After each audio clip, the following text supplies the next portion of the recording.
have I told you about this Robo Chris? Back up, okay? Yo, mate, I want to make a top 5 for the new year. No, it's nearly Easter. Shh. Oh, Hush now. Oh, fine. People are going to love it.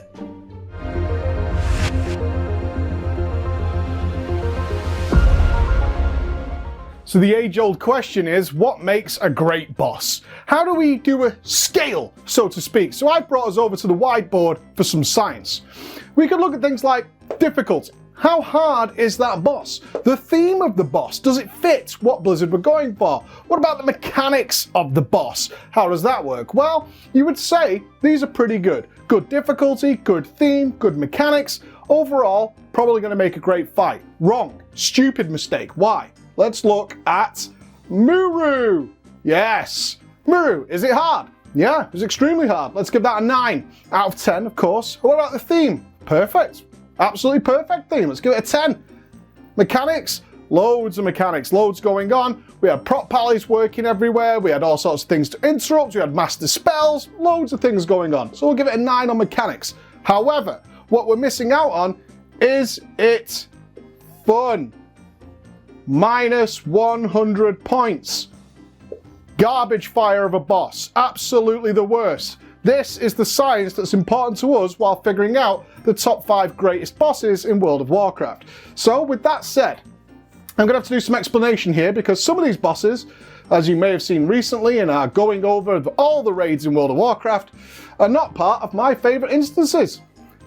No, in fact they turned up in the middle of instances that I consider to be quite mediocre raids overall, and the first one is definitely going to need some explanation, as most of you have probably re-killed it by now, and in fact think, what's the big deal? Number 1 on the list, KT, Vanilla Kel'Thuzad. Minions, servants, soldiers of the cold dark, obey the call of Kel'Thuzad. Kel'Thuzad, Naxxramas.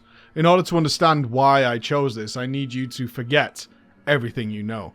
I need you to forget that Kel'Thuzad has reappeared in the Shadowlands. I need you to forget that classic World of Warcraft exists, and many of you probably kill Kel'Thuzad if you are playing classic World of Warcraft. But remember this. Cast your mind back. Go back to a time where there was no Burning Crusade, there was no BFA, there was no Legion. Those bosses didn't exist. What we had at the time was Ahn'Qiraj, Molten Core, and Blackwing Lair. And with a linear progression, with players being forced to go through all of those steps before they could reach Naxxramas, only 2% of the player base even got to step inside. Even less got to finish that dungeon. Everything we knew about Naxxramas was a mystery. 98% of the player base, 98% of the millions and millions of people who played World of Warcraft would never see inside the halls. The ominous structure floating above the Plaguelands was just not for us. It was for the elite. It was for the elite of the elite. And I always stress this point when talking about that time, is that the player base was okay with that. Everybody in World of Warcraft at the time had their own personal goal. Just because those elites of the elites were going into Naxxramas, your journey may just be beginning in the Molten Core. So we looked on. We waited for snippets of information, bits of video, anything to tell us what it was like inside that frosty prison. One day, Sapphiron was reached, and we all waited for the video.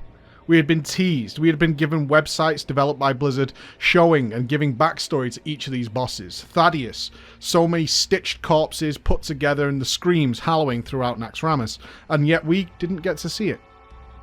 One day that video dropped and we saw those bones fly together and a huge frost dragon emerging, and then it died. Kel'Thuzad had so much to live up to. The previous final boss of Ahn'Qiraj C'Thun had been a massive meme. That is the only way it can be described. Many videos being released of his eye beam wiping out entire raids, and also being incredibly bugged and broken until it got fixed and then instantly died. So many websites list the amount of time that bosses lived, but of course they're taken out of context. The context I'm trying to give you right now. Yes, there are bosses out there that lived for months and months and months, yet most of the time they were broken and unkillable. That doesn't count. Not in my mind. Kel'Thuzad mechanically isn't anything special. Certainly if you compare it to a Siegecraft of Blackfuse, a Paragons of the Klaxi, or you look towards a Queen Ashara, it's nothing. Speaking to one of the world first raiders' clothes about this fight, it was an RNG buggy mess. So many times you died or the boss despawned. But that's not what matters that makes it a great boss. After Cthulhu, Blizzard had to finish World of Warcraft. The Burning Crusade was coming, and they needed a way, a symbol, to finish it off. And with everybody onlooking from outside, the legacy of Kel'Thuzad was immense. So many people, and for the first time ever, and this is why it's so key, for the first time ever, people cared who would get that world first. People were waiting with bated breath to figure which guild. The drama amongst the guild situations between Death and Taxes and Nihilum was at a fever pitch, US versus EU as it is today, but this is when it got started. This is when that ball started rolling. And they did a good job. Entering that room, down that long corridor, after passing so many memorable moments, be it the Four Horsemen, be it Gluth, be it any of those moments, and then to see Kel'Thuzad the Lich stood there. A magnificent scale boss, a beautifully designed room with all his remaining minions, the last bastion of his defense waiting for him. And then an introductory phase, which I'm sure many who play classic World of Warcraft right now would consider to be the boring phase. You've just got to wait for these ads to finish. Yeah, it was Kel'Thuzad's last stand. And this is what you need in a final boss. You have beaten everything else and you have beaten the game, and this is the final hurdle to overcome.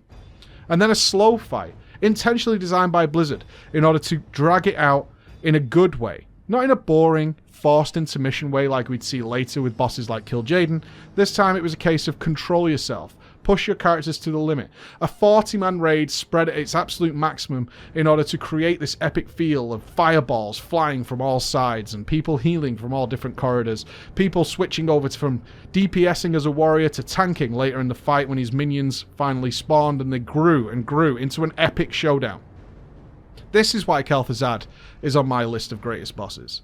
We all waited, we all saw, and when it finally fell, everybody remembers those moments that Nihilum took to Orgrimmar when the entire server and people creating alts were there to celebrate the defeat of the Lich. What absolutely incredibly good job Blizzard did here. Well played. Number 4. Greatest bosses of all time. So much to consider, but it has to be said, some of the classics are going to be the winners here.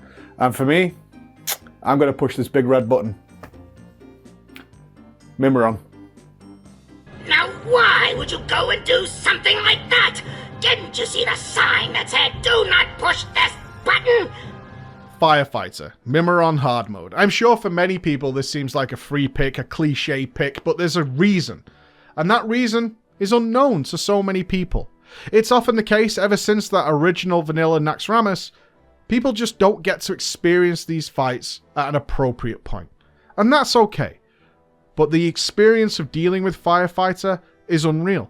It is held in higher regard than Algalon, the true end boss of Ulduar, an instance that I rated as my #1 raid instance of all time. It is held in higher regard than Yogg-Saron's Zero Lights, a fight that was deemed to be unkillable until a rather cheesy and effective way of dealing with its one mechanic was dealt with at the end. But Firefighter is the one that they talk about. They don't talk about the general that came after, Freya 3, Hodir hard mode, or Thorim hard mode. They don't talk about those things. Let's think about Ulduar as a whole for a moment. What are the bosses people really talk about? XT Deconstructor. They talk about Kolaghan. They talk about these bosses that left a lasting, piercing memory in your brain. And even if you never got to deal with Firefighter, people still talk about Mimiron. Mimiron himself has one of the most epic entrances for a singular boss I have seen nothing come close since it was designed. It has its private train track in order to take it to it, one of the most elaborately designed rooms ever constructed for a singular boss in the history of the game, and it's not even an end boss. And inside, so simple and so clever, a big red button. But ignoring Firefighter for a moment, think about the boss itself. Unique phases that exactly what you would expect from a creature like Mimiron. Different robots, wackily designed, hilarious and deadly at the same time, holding your interest while still keeping you on your toes. Rockets shooting at you, miniguns being fired at you, everything you could expect from a crazy, crazy little mech robot is perfectly summed up in Mimiron. And we look to later bosses like our Ant-Man boss in BFA, and we expect things like Mimiron from those bosses, and we don't get them. Mimiron summed it up perfectly. And then we add in Firefighter. Firefighter is so much better than every other boss inside Ulduar. For the single reason is that every single phase is extreme and fun. And it requires so much individual cooperation from each and every player that it can't be dismissed. It can't be compared to what comes later. It can't be compared to even a Hellier or anything like that. Firefighter enabled each and every player of that fight to take part and be a crucial cog in the wheel. And that's why it was so good. That's why you can see as we watch Ensidia's first kill of it, that epic reaction in the final moments as the entire room is set ablaze. And even at that moment where they're managing to DPS different segments of this fight, different players are required in order to deal with the remainder of this fight, and they're still kiting fires as individuals, yet the entire room is an inferno, and everyone's throwing everything they've got into dealing with this fight while still playing at the top of their game. Experiencing that is one of the luckiest experiences I ever had in World of Warcraft, and I'm thankful for it every single day.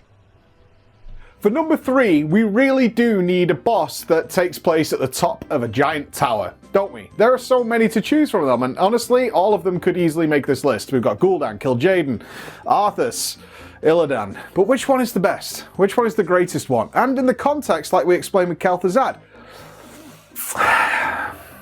it's Illidan. Illidan is just the best one. I will not be touched by rabble such as you. You are not prepared! I had to choose Illidan. How could I not? There have been, technically, subjectively, better bosses since that followed a very similar theme. I think the closest one, and the one that really got me torn up about choosing Illidan, would have been Arthas himself. Standing at the top of the tower, fighting that last battle is a fantasy scene that we've seen played out many, many times, be it Saruman versus Gandalf, whatever it might be, it is the big symbol of what we expect in our fantasy games. But Illidan is the last boss. This is the big finale. The entire expansion has been building towards this point. And yes, I know the Sunwell came after and Kil'jaeden was there, but when that box opened up, it was all about Illidan. Seeing him drop down, especially for the Warcraft 3 fans, is one of the most memorable moments in the announcement of a game's history. Unfortunately, Arthas was marred. We knew about Wrath of the Lich King before it was even announced, but for the Burning Crusade it was all fresh. Everything was about the Black Temple. Everything was about Illidan. Build up to actually accessing the final boss is something I think Blizzard has lost over the years. When I think particularly about the Burning Crusade, I remember the moments such as the bridge from Lady Vash rising up. And then we stood before that final boss and looked upon the doors in the Black Temple. Having all our comrades that we had done achievement quests for, we had followed their story through all the previous raid instances, we had done achievements with them, they had wore their costumes in order to access this final door, and to see them breach it and raise those stairs, to see Illidan Stormrage kneeling, waiting for this battle to begin, biding his time, waiting for us. With Arthas, we simply took a teleporter and we appeared on his platform. Now don't get me wrong, the cutscene with Tyrion approaching the Frozen Throne is still one of the most epic moments I'll remember in my entire history. And the environment was fantastic. It was clearly an improvement on what they did with Illidan's platform. They had it destructible, they had it rising up, they had the Valkyrie throwing people off. It was an improvement, but remember, it starts with Illidan. Even if we look towards Gul'dan and Kil'jaeden that followed a similar pattern, they began with Illidan. Now let's think about the fight and how thematically awesome this experience was. My first standing in front of Illidan, I was nervous. I remember thinking this guy's going to crush me into oblivion. Yet when he stood up and started swinging, nothing could have prepared me for what was about to happen through that progress. I hadn't seen a video of somebody doing this. I didn't know what to expect when he knelt down. Is the fight over? And then he turned into a colossal demon. and our warlocks had to start tanking it. We had so many different phases that all fit exactly that you would expect Illidan to fight you. Not only did he take to the skies in demon form and start bombarding the platform, he used his eye beam in order to shred fire across the entire platform. As a tank, I had so much to do during this fight, it was unreal. Some points I'm DPSing, some points I'm dealing with giant fire elementals coming from the Blades of Azeroth. Everything about this fight, from its parasites to Maiev, joining the fight at the end and helping you trap him down. You need assistance in order to bring him down. A theme that once again was carried on through Ragnaros Heroic and into Deathwing. It all started with Illidan Stormrage. That is the pinnacle of when Blizzard put every single element together for a final boss atop a giant platform where we knew the end was nigh. And then they added in the mystery. Is he even dead? Looking back at Nihilum's first kill of this and then panicking, is he dead? We don't know. He's kneeling down. More could be happening. We have no idea. But of course, he wasn't defeated. Imprisoned. Put down. That's what it's all about. I think about comparing these fights, and again, particularly Arthas. And Arthas is Illidan Plus, which in many people's minds, I'm sure, makes it better. But I think about how many fights are influenced by what they did at the top of the Black Temple. I've listed off a few here, but the number is countless. Illidan is the culmination of so many ideas that Blizzard had, and they nailed every single one of them. From the beginning of the fight to the end, it is thematically perfect. For an end of expansion promise, it is perfect. I absolutely adore this fight, and that's why it takes this spot. Numero 2. I'm thinking here a non-end boss. End bosses are kind of easy. Blizzard clearly puts so much effort into those bosses, but some of the greatest bosses I've ever done have actually not been the end bosses, and are often considered to be the Raiders bosses. Only the people who were progressing it at the time really care about it, where the majority of the audience really cares about that end boss. They care about the Black Hands, which is easily one of the greatest bosses of all time, but this time I want to choose something in the middle. I've got so many to choose from. Siegecrafter Blackfuse. What a dream. Operator Thulgar is a big one in the community, yet I don't particularly like it. Muru, again, massive in the community, but as you guys know, I'm not a big fan. I am going to pick my favourite, and yes, I'm biased towards it, and I'll explain why in a later video. It's the Blast Furnace. I will reduce you all to ashes. I'm fully aware how many people detest me talking about the Blast Furnace. Many people don't get it. They don't understand it. For me, it is the culmination of the Raiders boss. This boss is not an end boss. It's just an end of wing boss. It was also a boss that died in its first kill a few hours apart between Method and Paragon. And talking, thankfully, to Roger Brown about this boss, he held it in such high regard as I did. And that really spoke to me as not being crazy and understanding what we were dealing with a fight like the Blast Furnace. It's such a simple concept that had so many different roads to arrive at the end, and unless you took part in it, it's hard to imagine describing it to someone. It's very easy to describe a Black Hand to someone. You're falling through the floors, you're chasing tanks, and then you're dealing with him on this bottom platform with explosions going off and all those things, but you don't see that at the Blast Furnace. One of the things that amazed me about the Blast Furnace was it admitted from Blizzard a couple of things. That they expected Mythic Raiders to be able to field things like Shadow Priests. That is what you accept if you move into the Mythic Raid tier, is that yes, sometimes we're going to ask you to provide certain classes, and as a Mythic Raid guild, you should be able to provide that, and we are going to design bosses with that, but don't worry, because we're going to make it fun and interesting. Think about the different efforts of the Blast Furnace. We have a starting fight which on paper or on video when you watch these clips is just people dealing with ads. But there is so much going on here, it is unreal. Our entire goal as a team is to manage how hot this furnace is getting. So simple, because if we don't do it right from the very beginning, we're not going to be able to survive the end. And what choices do we have to deal with it? Loads. It was one of those bosses like Siegecrafter Blackfuse that they left open to the players. You deal with this however you want, and the best way might not be the first way. So we have a boss where you get to deal with lots of different roles throughout the fight. Very often when dealing with somewhat memorable bosses, there'll be a part of the raid team that tells you, actually, my job was pretty boring. I talk about bosses like Agramar, and people tell me, yeah, I was the Death Knight and I had to do all the gripping, or I had to deal with all these ads, or I had to do the slow traps. And then you talk to someone like the Melee, and they're like, yeah, but, you know, for me, it was just kind of a training dummy. Wasn't that great? And a great boss, which is what this list is all about, a great boss should encompass everybody. It should have everybody engaged from start to finish, and nobody in that raid should ever be feeling bored. And Blast Furnace did that.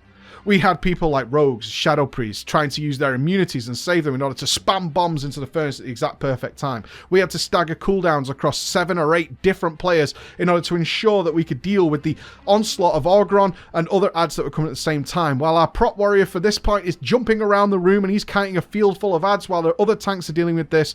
And all at the time, we're trying to eliminate this phase 1 as quickly as possible while still not falling behind, but we're going to leave some ads alive so they can throw extra bombs, and then other players who don't have immunity, they're going to deal with those because your cooldowns are up over here. And then we start phase 2, an entirely different encounter again. Now we have to focus single target DPS into one thing, but we have to manage the cooldowns because they have to die in a very specific amount of time. At the same time, we have to be mind controlling certain ads and protecting those shadow priests who are doing that in order to kill an ad on top of that to apply brittle. And everybody at the same time needs to be interrupting ads around the outside in order to manage them into the middle. So the whole raid is now thoroughly engaged in a multitude of different actions in order to have something happening. And it's the exact opposite of fights I dislike, like Helya or Operator Thogar, where you're just trying to get the raid to act as one person. If we could all, one person could play every character, then it would be a very easy fight. Moving between the trains is all one person. It's not a mass of 20 people, it's just a singular person that has to follow the road, and you just wait until that happens. Fights like the Blast Furnace don't ask that of you. Fights like the Blast Furnace ask everybody to do at least 3 or 4 different things throughout the same fight. And then we get the culmination as the final element of the fight appears, yet the fight is not over. The fight is not over yet because even though this is the easiest phase, it's only easy if you did the rest of the rest of the part of this fight perfectly. And now you still need to manage a series of increasing ads as the pressure builds and the heat builds in the room. And even though it starts off relatively simple, just nuke, nuke, nuke, nuke, nuke, by the end of that fight, you're starting to feel the pressure as it all might fall apart despite how well you did on each of these little checkpoints moving through the fight. I love this fight so very much. I am unquestionably going to tell you, yes, there are probably better mechanical fights, better environmental fights. There are better teamwork fights, maybe. But as an entire package, the Blast Furnace is just incredible and deserves a spot on this list. And now the big one. Number 1. What is the greatest boss they've ever made? Obviously, this list is a little all over the place because, as we've mentioned, some truly wonderful bosses out there. But for me, the one that sticks with me in context, gives me the greatest memories, gives me everything I need, has drama associated with it, has everything I could possibly want from a raid encounter. It's our boy. And I'm not talking about the 4th or 3rd or the 2nd time we killed him. The original. It's Kel'Thas Sunstrider. I have not come this far to be stopped! The future I have planned will not be jeopardized! Now you will taste true power! Tempest Keep. Tempest Keep was part of the attunement process. Tempest Keep contained not good bosses. As an overall raid, it's pretty terrible, honestly. We had Void Reaver, which was considered very much a meme for anybody who could get inside Tempest Keep. We had Solarian, which was an entirely broken fight, until one day a message resounded throughout the servers that For the Horde had been and checked it again at some point without telling anybody Blizzard had fixed it. We had Allah, which Allah's genius. I love Allah. Allah was a fantastic boss. But other than that, 4-boss raid, 2 of them are pretty garbage. And then you enter the room. You enter a temple, a shrine, Kel'Thas's actual seat. And we see his counselors and advisors standing before us, waiting for this fight to start. Very similar to what I said about the Blast Furnace, this is a fight that encompasses the entire raid. And it was also the boss that was legendary for killing a lot of casual players. People who were part of guilds and had been typically up until this point been able to be carried, no more. This was it. You had so much personal responsibility, and it came years before something like the Blast Furnace. This was the fight that asked your raid to do many different jobs, as every single element of this fight required an entirely different way of approaching it. Typically, we'd say things like, up until this point, melee deal with this, range deal with that. Healers just heal everybody, but no longer. An enormous room and every square inch of it needs to be utilized. Every single element needs to be understood. And more importantly, and this is where Kael'thas really shone a light on an amazing encounter, is we had so many phases and they overlapped. Modern fights don't really work that way. Modern fights generally ask you to make a perfect transition, and if you don't do it, it's game over. If you leave some adds up as you move into Phase 2, then you're just dead and that's it. And Castle Nathria is a prime example of changing phases at the wrong time is going to wipe you. Snow Legion Generals, Artificer Zymox, key examples of where Blizzard went astray with this idea. Not Kael'thas. You went into the next phase with one of the adds still alive, it's still manageable. You're just going to have to deal with other elements of the fight until the rest of your team got there. And I can't tell you the joy. I can't tell you the joy as I look back at my videos of Kael'thas when I see other parties and other teams within this raid, the subsection teams, deal with their element and run over and join into the fight. Like reinforcements arriving, and that's what makes a great fight. It feels like you're on your own, you're struggling, you are Captain America standing up to the armies of Thanos when suddenly on your left, and your boys arrive and come running in. I often watch back this video, and what I love to see is the moments like our melee squad getting their legendaries and going to work and moving from boss to boss when they tear off one element of the fight and they can't join me in what I'm doing. I'm dealing with something else. I was the main tank during this time, so I might be dealing with Kael'thas himself, whereas I see my boys run across the room to go and deal with something else. And then behind me, all the way at the back of the room, the ranged guys finish, and I feel them come up to me. And when it's all said and done in this encounter, when you finally get the whole squad together, and they've dealt with gaining legendary weapons, dealing with these respawning adds all at once, dealing with being frozen, dealing with being mind-controlled, you've dealt with all that, Kael'thas grows. He shatters the ceiling as the glass falls to the floor. And then you all rise as he throws you into the air. Now, looking at it, you're just swimming. You're just swimming in air, but the same can be said of Alakia. You're just swimming in air, but what a glorious addition to this fight this is. As all the raid finds themselves, spreads themselves out, and lasers are shooting amongst you. As you then come in to start punishing him, and now you're strong. And this is what I love about this fight, is there is a noticeable power gain in the encounter itself. As everybody gains their legendary weapons, as they deal with their extra elements, and then come together for the end. We have overcome all your challenges, Kael'thas. We have done it, and now we are super strong, and we're going to go to town on you, and no matter what you throw at us, we are going to win. Mechanically fantastic, thematically amazing. I loved this fight every single time I did it. No matter how many times I farmed it, no matter how many times we had to go back to gain some of the attunement, God, I loved going into this. And I often think back, and like I said, I chose this boss. Why? I look at this video probably once a month with a smile on my face. I can't really say that about anything else. So there you have it. That is our list, and it was really hard to make because I tried to break the list down into what was the best end boss, what was the best mid-level boss, but all the choices within there were so close. We could have had Blackhand on here, we could have had Ragnaros on here. Which version? With legs, without? It's hard to say. We could have had Mechatalk on there, we could have had Siegecrafter on there, but ultimately I'm really happy with how this turned out. There's a lot of things that have changed in World of Warcraft. As much as I don't hate the LFR, it's certainly taken away from the mythos of some of these bosses. We won't get a Kel'Thuzad style legacy ever again. It's just not going to happen with the accessibility options we happen now. So those bosses will drift into obscurity, and most people will see them in one version or another, and that will be their version of that boss and their memory of that boss whenever that boss's name is mentioned. But it's no surprise that none of the recent bosses get mentioned, and we look back to the Burning Crusade, Wrath of the Lich King, and of course Classic, to find our heroes of the past. That doesn't mean to say we haven't had great bosses recently, but something's definitely been lost. Thank you so much for watching, guys, and remember, videos like this are really hard to make. I certainly don't have the time to do them all on my own, so if you want to support us, you can do over at preachgaming.com. Even $1 covers over ad blockers or anything like that, so you can watch as much content as you want. Plus you get some premium goodies like seeing this video a week early, so please go and check that out. Thank you very much for watching. Bye-bye.